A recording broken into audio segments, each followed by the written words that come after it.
서울 서희초 교사가 안타깝게 숨진 이후 교권 강화의 필요성이 제기된 가운데 정치권이 정당한 지도에 대해서는 아동학대의 면책 범위를 확대하는 법안을 추진하고 있습니다.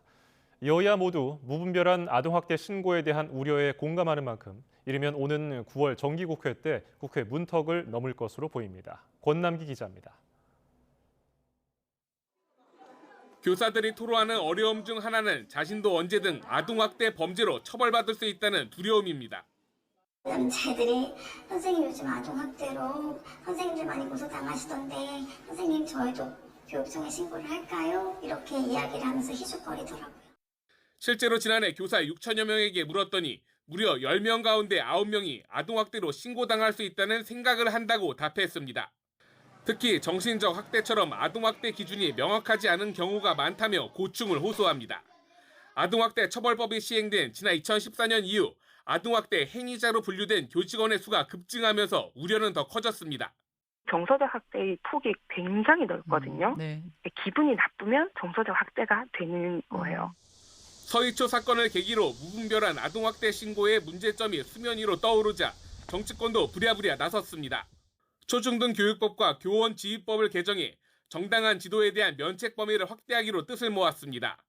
아동학대 신고 사건의 수사 개시 요건도 까다롭게 하는 방안이 검토되고 있습니다.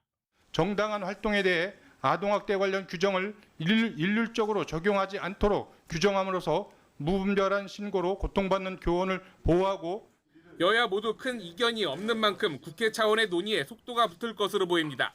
국회 교육위원회 핵심 관계자는 YTN과 통화에서 이르면 9월 정기국회 때 관련 법을 처리할 수 있을 것으로 내다봤습니다.